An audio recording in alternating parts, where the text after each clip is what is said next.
I'm looking at the little recording button to make sure it's actually recording this time. This is like take 5. Anyway, hello, ladies. It's Monday morning, and I just wanted to stop in and wish you a great week. Wanted to speak briefly, just a few minutes of your time, about something I mentioned a couple of weeks ago when I was talking about what I do, which is digital marketing, but that is a very all-encompassing general phrase that gets used a lot, where digital marketing can be web design, it can be SEO, it can be social media marketing, it can be a lot of different things. I specialize particularly in writing copy for brands. That can be email, social media, blog posts, email marketing, but I also focus on a niche that not very many people focus on because it can be scary. And I love it. So that works out well. It's basically a way where you can turn a bad review or a bad comment upside down, and you can end up looking like gold to your clients, to your customers. And I think a lot of people shy away from it, ignore it, even delete those comments instead of, taking the time to address them. So I'm going to share just a quick example of one way where I did this for a client, and it turned out the way it always turns out.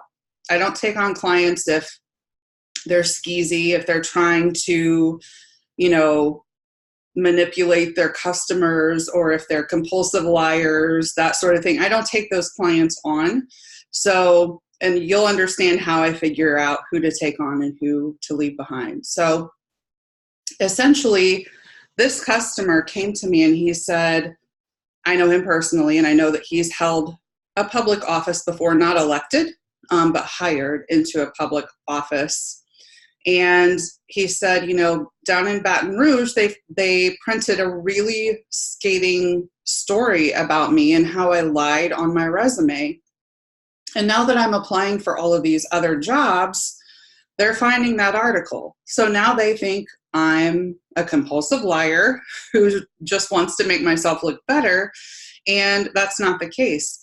And so the city where he was interviewing, a radio show and a podcast, went on their Facebook pages and wrote about a 6-paragraph summary of why people should protest hiring this individual. And, citing all of the reasons that were listed in that original article.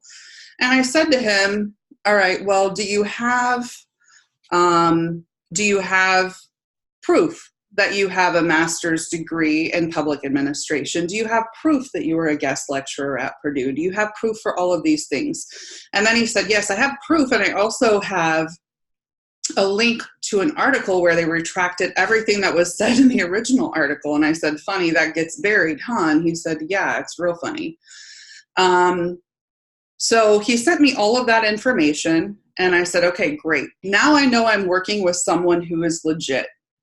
I don't want your excuses for why you don't have articles or proof. That doesn't matter to me. All I know is I need proof to be able to combat this. Once I have proof, then we can go to war. And so that's what I did. I posted a very kind response to their plight for people to come out with their pitchforks and their torches. And instead, I said, what's interesting is you did the time to do the Google search, but you didn't take any time to research if what was said in that article was actually true, because it's not. And here is the proof showing that it's not. So where he initially wanted to respond in a very emotional manner because he felt beat up personally, I get it. That's why you hire somebody outside to give a fresh perspective and who can approach it from a non-emotional perspective, right? So I responded and I said, what's interesting is you didn't do the research to find out that none of what this article said was true. In fact, here is a link to the retracted article. And here is the proof that he has his master's degree in public administration. Here is the proof that he was indeed a guest lecturer at Purdue. And all of a sudden, the person from the podcast reaches out to me and he says, you know, we didn't mean to smear his name. Essentially, we would be interested in talking with him, which is perfect because he has nothing to hide. So in this case, they did reach out to him. They even went to his public interview to talk to him personally.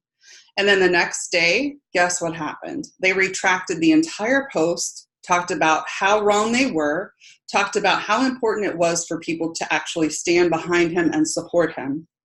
So this is what I do for my clients as far as public relations work goes when it pertains to online bashing. It could be, you know, like I said before, a review that was written.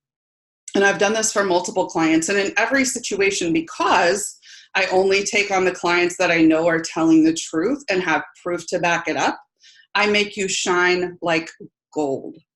So if you or if any of your clients need this type of work, please feel free to hit me up. It's amber@powersdigitalmarketing.com. Again, it's amber@powersdigitalmarketing.com, or you can leave a message in the comments underneath or PM me. Anyway, hope you all have a great rest of your week. Go get them.